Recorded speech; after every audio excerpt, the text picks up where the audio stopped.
আসসালামু আলাইকুম। আশা করি সবাই ভালো আছেন। আজকে আমি আমার এই প্রত্যেকটা হাউজের তল পরিষ্কার করলাম। অনেকগুলো ময়লা জমেছিল।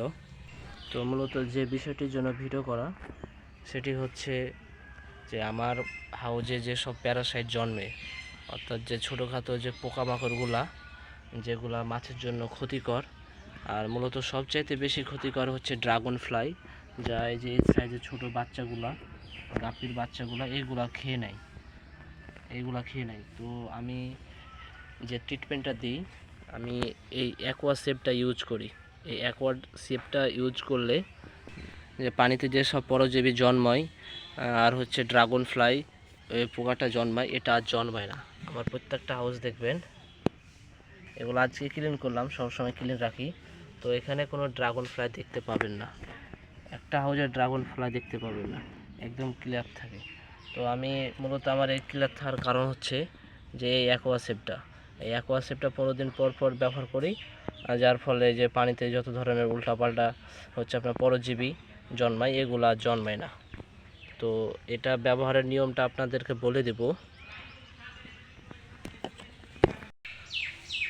তো আমি এটা ব্যবহার করব 2 ফোঁটা, অতিরিক্ত একটু বেশি দিলে সব মাছ মারা যাবে অক্সিজেন ফল করে।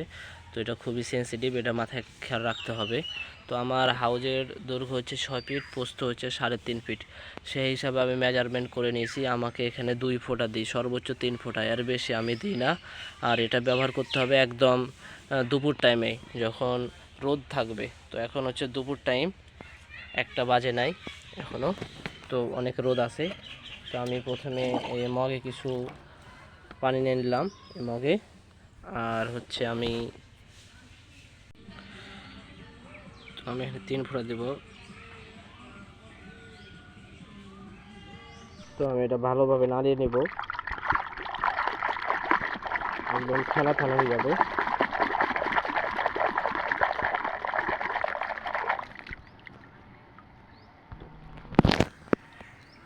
এইভাবে হচ্ছে আমি চারদিকে ছিটে দেবো এগুলো।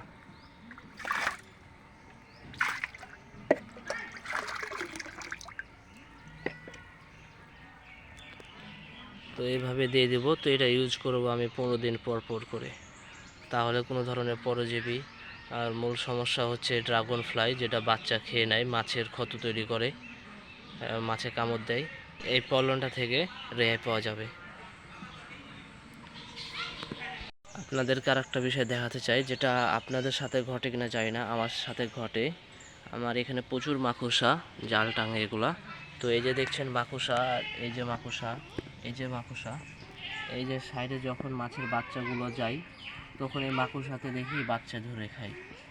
তো যাদের এই টাইপের মাকড়সা হচ্ছে হাউজের আশেপাশে ঘোরাঘুরি করে, তো মাকড়সাটা তাড়াই যাওয়ার চেষ্টা করবেন, কারণ এই মাকড়সার জন্য আপনার মাছের প্রবলেম হবে। তা ভুলে গেছিলাম, আমার এই হাউজে কিছু মাছে খেয়াল করলাম যে অ্যাঙ্কার ওয়ার্ম হয়েছে, যেমন এটার গায়ে অ্যাঙ্কার ওয়ার্ম আছে।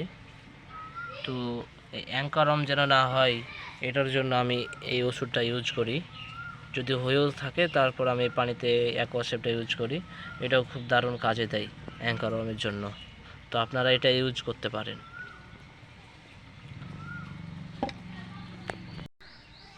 তো এতক্ষণ ধরে ভিডিওটি দেখার জন্য আপনাদেরকে অসংখ্য ধন্যবাদ। আসসালামু আলাইকুম।